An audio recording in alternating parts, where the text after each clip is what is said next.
This channel does not promote any violent, harmful, or illegal activities. All content provided by this channel is meant for an educational purpose only. পাকিস্তানের কায়দায় বাংলাদেশও কি ভারতের বিরুদ্ধে ছায়াযুদ্ধের পথে? সীমান্ত সংঘাত জিইয়ে রেখে জঙ্গি অনুপ্রবেশের ছক। ইউনূস সরকারের একের পর এক পদক্ষেপে স্পষ্ট হচ্ছে সেই উদ্দেশ্য। সীমান্তের ওপারে তৈরি করা হচ্ছে টানেল, বাংকার, সীমান্তে কাঁটাতারের বেড়া দিতে লাগাতার বিএসএফকে বাধা দিচ্ছে বিজিবি। কাঁটাতারের বেড়া দিতে দেওয়া হবে না হুঁশিয়ারি দিচ্ছেন বাংলাদেশের স্বরাষ্ট্র উপদেষ্টা। সব মিলিয়ে কি ছবি উঠে আসছে জানতে চলে যাবো আমাদের প্রতিনিধি সিজার মন্ডলের কাছে। সিজার, পাকিস্তানের পেছনে তো পরোক্ষে অনেক শক্তিশালী দেশ ছিল, কিন্তু পাকিস্তান কার বলে বলিয়ান হয়ে এই ধরনের ছায়াযুদ্ধের পথে হাঁটছে?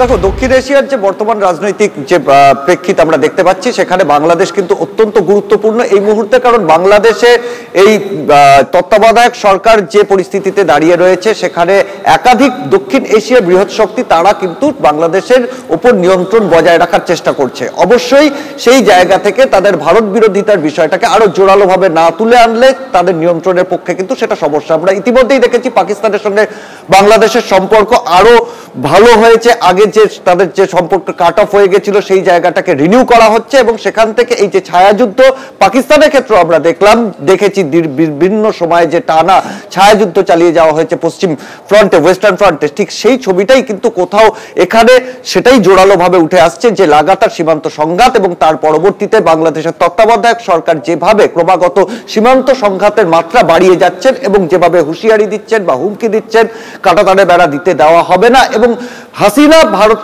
আমলে ভারতের সঙ্গে যে সীমান্ত চুক্তি হয়েছিল সেগুলোকে বাতিল করার যে পদ্ধতি তারা প্রক্রিয়া শুরু করছেন, সেই সামগ্রিকভাবে কিন্তু কোথাও মনে করা হচ্ছে সেই সীমান্ত সংঘাত জিয়ে রাখবার জন্যই এই পদ্ধতি, এবং সেটা কোথাও ছায়াযুদ্ধকে ফ্যাসিলিটেট করবার জন্য, ছায়াযুদ্ধটাকে আরো এগিয়ে নিয়ে যাওয়ার জন্য এই জোরালোভাবে এই পদ্ধতি অনুসরণ করা হচ্ছে। ধন্যবাদ সিজার। কথা বলছিলাম আমাদের প্রতিনিধি সিজার মন্ডলের সঙ্গে। আপনাদের নিশ্চয়ই মনে আছে যে জাহাঙ্গীর আলম চৌধুরী তিনি গতকাল বলেছিলেন যে কোনো কাঁটাতার বিএসএফ কে দিতে দেওয়া হবে না। কি বলেছিলেন তিনি একবার শোনাই।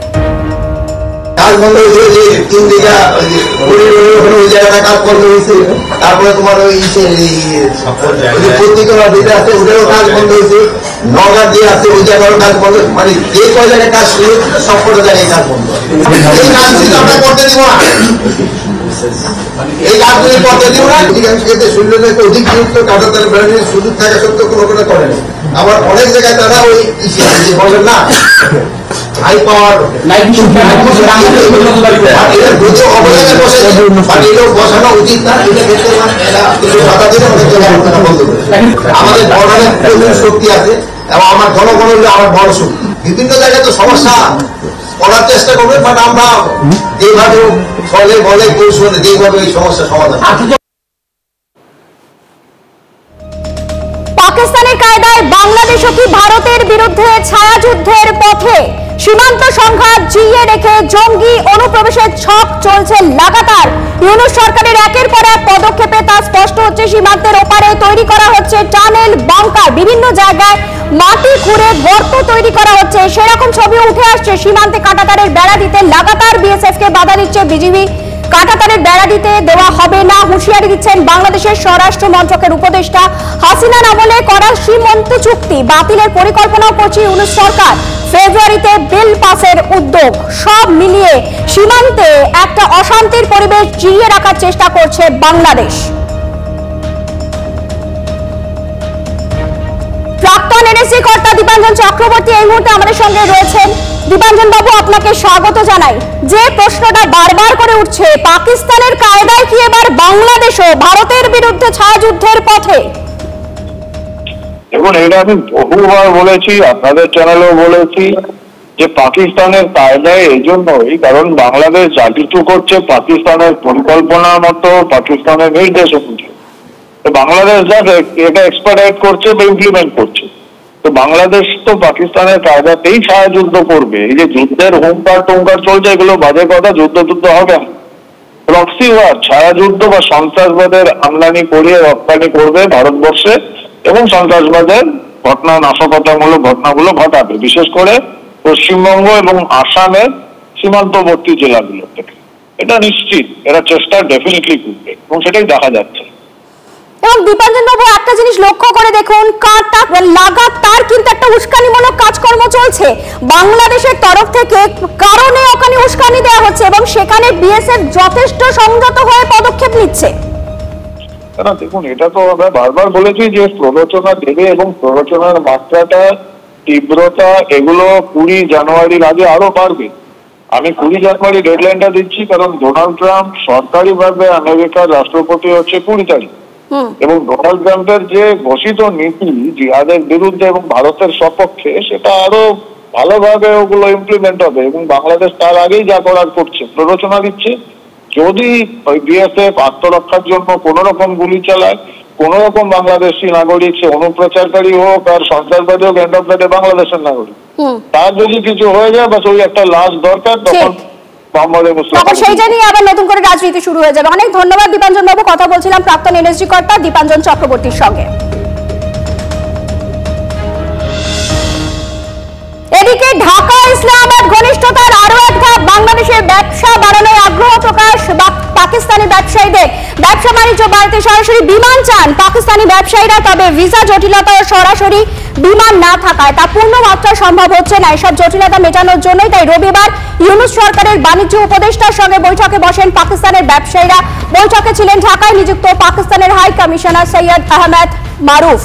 শেখ হাসিনা সরকারের পতনের পর থেকে বাংলাদেশের বর্তমান ইউনূস সরকারের সঙ্গে পাকিস্তানের ঘনিষ্ঠতার একাধিক পদক্ষেপ আমরা দেখেছি।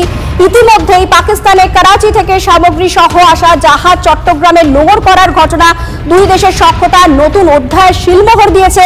এবার খবর পাকিস্তানের ব্যবসায়ীদের প্রতিনিধি দলকে নিয়ে।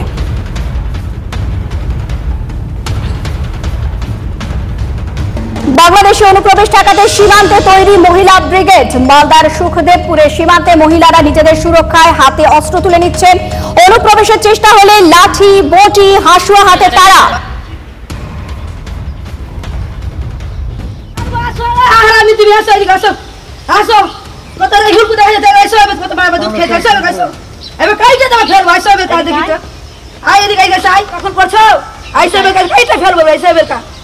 আইসো তোমাদের লেগে হাসতে ফেল দিব, এক চাপ দিয়ে করে ফেল দিব। আসো আবার কে বেকা আসো তো। সুখদেবপুর সীমান্তে এখনো টান টান উত্তেজনা রয়েছে। এপারে জঙ্গি ঠেকাতে লাগাতার উস্কানি দিয়ে চলেছে বিজিবি। মাঝে মধ্যে বাংলাদেশি দুর্বৃত্তরা ঢুকে পড়ছে সীমান্তবর্তী গ্রামগুলিতে, চলছে লুটপাট, মহিলাদের সঙ্গে অভব্য আচরণেরও অভিযোগ উঠছে। নিজেদের সুরক্ষার স্বার্থে তাই এবার দলবদ্ধ হয়ে রুখে দাঁড়াচ্ছেন গ্রামের মহিলারা। সুখদেবপুর সীমান্তে অজস্র সদ্য খোঁড়া মাটির ঢিবির ছবি আপনাদের সামনে আমরা তুলে ধরেছি। অনুপ্রবেশের জন্য এই সুড়ঙ্গ খোঁড়ার অভিযোগ তুলছেন গ্রামবাসীরা। বিজেপির সাথে দলে দলে ভিড় করছে বাংলাদেশি নাগরিকরা। অনুপ্রবেশ রুখতে নজরদারি কয়েক গুণ বাড়িয়েছে বিএসএফও। এবার কাইতে দাও ফেল ভাইসা বেকা দেখি তো। আই এদিকে আইগা সাই কখন করছো? আইসা বেকা কাইতে ফেলবো আইসা বেকা। আইসো তোমাদের লেগে হাসতে ফেল দিব, এক চাপ দিয়ে করে ফেল দিব। আইসো আবার কে বেকা আসো তো। 6 জন জঙ্গলি ছিল, বাংলাদেশি ছিল, বাংলাদেশি ছিল। তো এই দিয়ে গেল, এদিকে ঢুকে গেছিল নাকি, তো দেখে তাড়াতাড়ি করলো। হ্যাঁ সবাই ধাবা দিলাম, কানটা দিয়ে ধাবা দিলাম, দিয়ে দিয়ে পেলে গেল। বাধা দিবে না, বাধা তো দিত। একটা যদি অন্যজন যদি আসে তো সবাই মিলে বাধা দিতে হবে। হ্যাঁ ভারতের সঙ্গে তো লড়তে হবে। হ্যাঁ সবাই রেডি আছে। ওরা হাইসা আছে, হেসে নিয়ে থাকছি, বড় লাঠি নিয়ে থাকছি। আসলে আমরা কাটবো কি মারবো। ওরা কি লুটপাট করছিল নাকি? না, এই গম টম সব কাটলো। তারপর কি এই তোমার এই চিৎকার করছে, গ্যাল দিচ্ছে, ধাওয়া দিল। তারপর পালিয়েছে ওরা? হ্যাঁ পালিয়ে গেছে। মানে ওরা মাঝে মধ্যেই আসছে? মাঝে মাঝে তোমার এই যে আবার সন্ধ্যা পড়লো আবার আসবে, সকালে আসছে। কে পাঠাচ্ছে? কি বিজেপি পাঠাবে না, কে পাঠাবে? আমাদের বিজেপি সজাগ আছে, এখানে কোনো তাদের সাথে কম্প্রোমাইজ হবে না। বিজেপির এক কথা, আমরা যেহেতু কাজ থেকে বিজেপির সাথে থেকে শুনেছি, বিজেপির একই কথা যে আমরা কোনো ছাড় দেবো না। তার ভাড়া দিচ্ছে, অবৈধভাবে তার ভাড়া দিচ্ছে, কেন দেবে তারা তার ভাড়া? এটারই প্রতিবাদ জানাচ্ছি আমরা। এই মুহূর্তে দাঁড়িয়ে আছি আমি সুখদেবপুরের সেই অঞ্চলে যেখানে প্রায় 1.5 কিলোমিটার এলাকা সম্পূর্ণভাবে ফাঁকা, কোনো রকম কাঁটাতার নেই। আর এই কাঁটাতার নিয়েই যত সমস্যা, গত কয়েকদিন ধরেই এখানে ফেন্সিং করানোর জন্য ব্যবস্থা নিচ্ছিল বিএসএফ, কিন্তু সেখানে বারবার বাধা দেওয়ার অভিযোগ উঠেছে বর্ডার গার্ড বাংলাদেশের বিরুদ্ধে। সব থেকে বড় সমস্যা হচ্ছে যে নিয়মিতভাবে এই ফাঁকা জায়গা দিয়ে বিভিন্ন রকম ভাবে বাংলাদেশি দুষ্কৃতীরা এখানে ঢুকে পড়ছে এবং আতঙ্কে রয়েছেন এখানকার মহিলারা।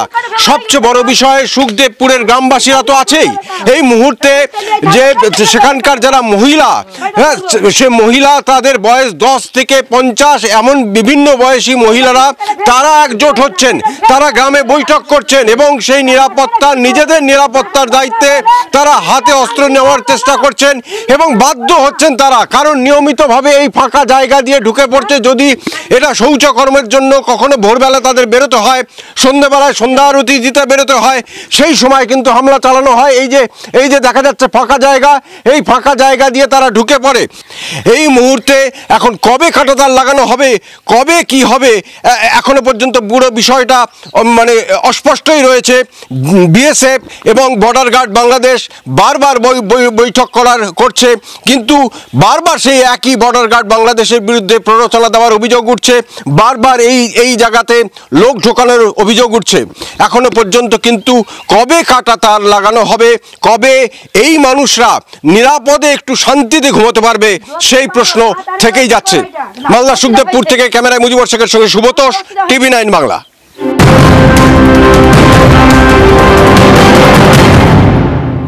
চোখ রাখবো এই মুহূর্তের একটি গুরুত্বপূর্ণ খবরে। ফের গ্রেফতার বাংলাদেশি, এবার সোনারপুর থেকে পাকড়াও। বৈকুণ্ঠপুর থেকে গতকাল রাতে গ্রেফতার 5 বাংলাদেশি।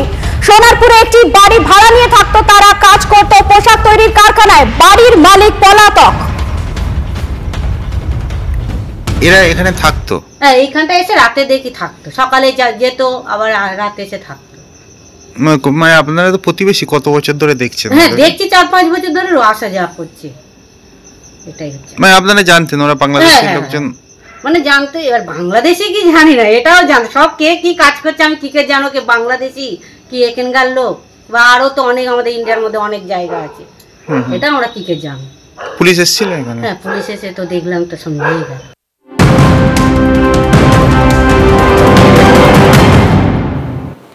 এদিকে মুর্শিদাবাদে পুলিশের জালে 2 বাংলাদেশি অনুপ্রবেশকারী সুতির বাক্সিরাপাড়া এলাকা থেকে গ্রেফতার। 2 জনকে সাহায্যের অভিযোগে মালদার বাসিন্দা এক ব্যক্তিকেও গ্রেফতার করেছে পুলিশ। আপনাদের আরো একবার জানিয়ে রাখি, মুর্শিদাবাদে পুলিশের জালে 2 বাংলাদেশি অনুপ্রবেশকারী সুতির বাক্সিরাপাড়া এলাকা থেকে গ্রেফতার। 2 জনকে সাহায্যের অভিযোগে মালদার বাসিন্দা এক ব্যক্তিকেও গ্রেফতার করেছে পুলিশ। কথা বলবো আমাদের সঙ্গে রয়েছেন আমাদের প্রতিনিধি কৌশিক। কৌশিক, মালদার যে বাসিন্দাকে গ্রেফতার করা হয়েছে, প্রথমে তার পরিচয় জানতে চাইবো।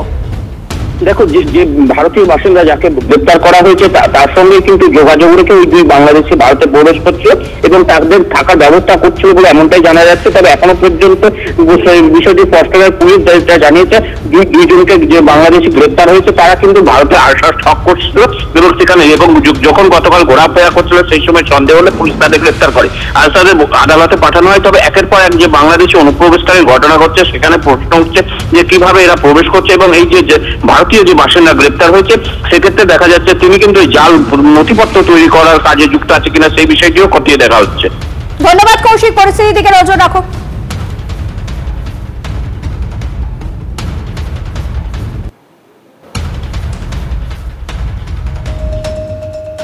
জেলে বসে জাল ছড়াচ্ছে তারিকুলের মতো জঙ্গিরা। অবশেষে নড়ে চড়ে বসলো প্রশাসন, কাজ হচ্ছে না পুরনো জামারে। তাই 4G 5G নেটওয়ার্কের অকেজো জেলের বর্তমান জামার। এবার বসানো হচ্ছে অত্যাধুনিক প্রযুক্তির জামার, চালু হচ্ছে tower harmonious call blocking system.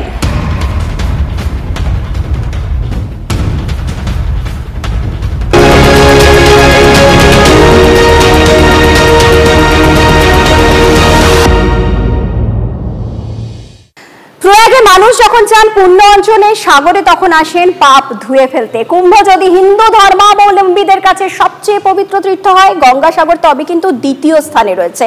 এবার মহাকুম্ভের আকর্ষণেও গঙ্গাসাগরকে নিয়ে আগ্রহ এতটুকু ম্লান হয়নি।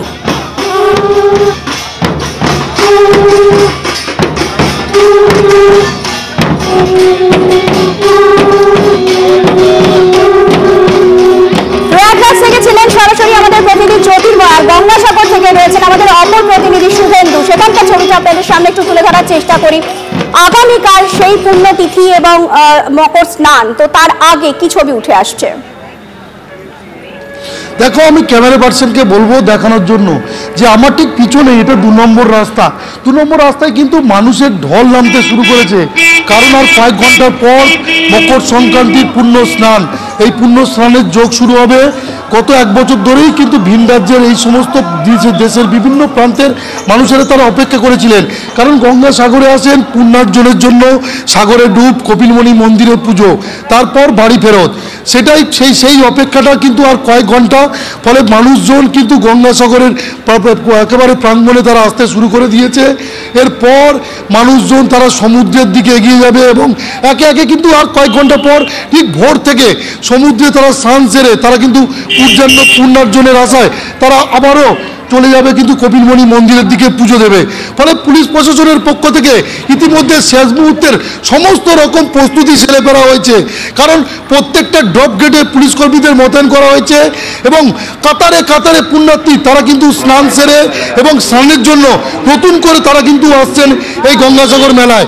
ফলে একেবারে গোটা মেলা শুভেন্দু, যারা ইতিমধ্যে উপস্থিত হয়ে গেছেন তারা কি বলছেন আপনাদের আগে একবার শোনাই।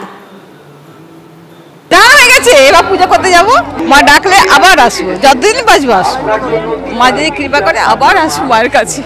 মাকে ছাড়া কেউ বাঁচতে পারে বলো? আমি বেঁচে আছি মাকে।